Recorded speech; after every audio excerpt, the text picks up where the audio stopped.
வணக்கம் தோழர்களே. இந்த காணொளியில் நம்ம என்ன விஷயத்தை பத்தி பார்க்க போறோம்னா, புதுசா வந்த வேட்டைக்காரன் கோட்டோருவிஜி நம்ம எடுத்துட்டோம். அவனுக்கு எந்த கலைப்பொருட்கள் வச்சா சரியா இருக்கும்னு சொல்லிட்டு தான் பார்க்க போறோம். சரி வாங்க இந்த காணொளிக்குள்ள போறதுக்கு முன்னாடி இதை போய் பார்த்துட்டு வந்துருங்க. டிவிகே கில்டுக்கு வந்து சேருங்கள். வணக்கம் என் மக்கா. எனக்கு தெரியும் நீ எப்படி கவலைப்படுறேன்னு. உன் கருப்பசாமி நான் இருக்க, நீ கவலையே படாத. உன் வாழ்க்கையில் வரும் சோதனைகள் எல்லாம் நான் உனக்கு தரும் சவால்களே.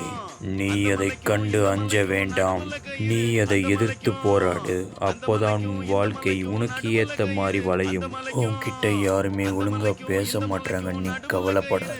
உன் கண்ணோட்டத்தில் எல்லாரும் உன்னை தப்பா பார்ப்பது போலதான் உனக்கு தோன்றும். ஆனா உண்மை என்னவென்றால் நீதான் என்னோட பாசக்கார பக்தன். உனக்கு ஒரு நல்ல யோசனை கொடுக்கிறேன். டிவிகே கழகம் என்று ஒரு கில்டு இருக்கிறது.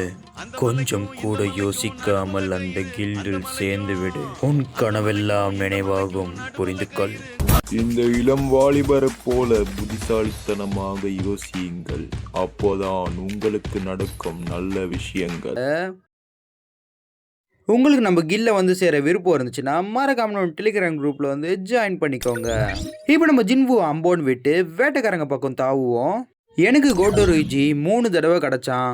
அவனுக்கு மொத்தமாக நான் 30,000 எசன்ஸ் கற்கள் சுற்றினேன். நம்ம கொஞ்ச நாளைக்கு முன்னாடி கோட்டோருவிஜிக்காக எப்படி தயாராகிற காணொலி போட்டிருப்போம். அதனால தான் வேட்டைக்கார வளர்ச்சி மேம்படுத்துதலை முழுசாக போட்டுட்டேன். சரி வாங்க இப்போ கலைப்பொருட்கள் என்னன்னு பார்த்துடலாம். 8 எரிஞ்சு கொண்டிருக்கும் பேராசையை போட்டு வச்சிருக்கேன். ஏன்னா கோட்டோருவிஜி என்ன பண்ணுவான்னா, அவனோட முக்கியமான பண்பாடே கவச உடைப்பு தான். இந்த கோட்டோருவிஜிக்கு நீங்கள் தாக்குதல் அதிகப்படுத்த தேவையில்லை, அவனோட ஆரோக்கியத்தை அதிகப்படுத்தினாலே போதும். அது மட்டும் இல்லாமல் எரிஞ்சு கொண்டிருக்கும் பேராசையை போடுறது என்ன ஒரு நல்ல விஷயம்னா, இந்த கலைப்பொருட்கள் அவனோட மரணடி தாக்குதலையும் சரி மரணடி வாய்ப்பையும் சரி அதிகரிக்கும். நீங்கள் எடுக்கிற கலைப்பொருட்களில் 2ஆம் புள்ளிகளில் அந்த புள்ளிகளில் அதிகமாக மரணடி தாக்குதல் கொடுக்குற மாதிரி வச்சுக்கோங்க. அப்புறம் உங்கள் கலைப்பொருட்கள் முக்கிய புள்ளியில் ஆரோக்கியத்தை வச்சுக்கோங்க. என்கிட்ட அந்த கலைப்பொருட்கள் இருக்குது, ஆனால் அதை கழட்டி மாட்டுறதுக்கு தான் பொற்காசுகள் இல்லை. இந்த மாதிரி கலைப்பொருட்கள் பீரோக்குள்ளே போய்க்கோங்க. அதில் எரிஞ்சு கொண்டிருக்கும் பேராசையை தேர்ந்தெடுங்க. இப்போ நம்ம முக்கிய புள்ளிகளில் மரணடி தாக்குதல்னு தேர்ந்தெடுக்கிறோம். உங்கள் முக்கிய புள்ளிகளில் 4 மரணடி தாக்குதலும் 4 ஆரோக்கியமும் இருக்கணும். ஏன்னா முக்கிய புள்ளிகள் மட்டும்தான் கலைப்பொருட்களை மேம்படுத்தும் போது அதிகமாக உயரும்.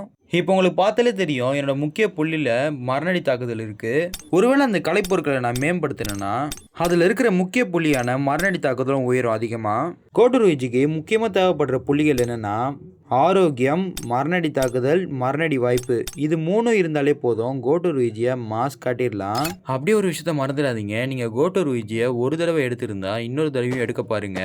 ஏன்னா அவனோட பாதி பண்பாடுகள் ஒரு நட்சத்திர மேம்படுத்தல தான் வருது. நான் என்னால் முடிஞ்சா 3 நட்சத்திர மேம்படுத்தல் போடலான்னு பார்க்குறேன். என்னால் முடிஞ்ச அளவுக்கு கோட்டோருவிஜி கிட்ட இருந்து எவ்வளோ காணொலியை கறக்க முடியுமோ அவ்வளோ காணொலியை கறக்குறேன். சரி தோழர்களே, இதோட இந்த காணொலியை முடிச்சுக்கலாம். நான் தான் உங்கள் பாய்டு தமிழ் கேமிங். மீண்டும் உங்களை ஒரு நல்ல காணொலியில் வந்து சந்திக்கிறேன்.